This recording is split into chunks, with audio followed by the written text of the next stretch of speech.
से बोला छठी मैया की।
सुनत पुकार रे जन्म जन्म तक रहते प्यार रे।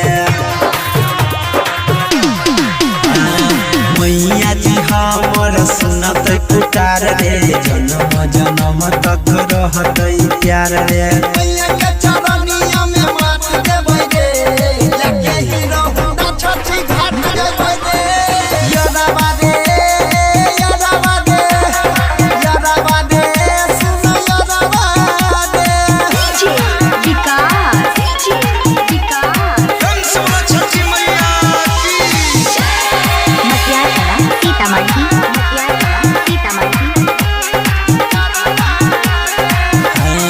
छठी घाटे जाइके करबै धमाका लभर के संगे फोड़बै फटाका।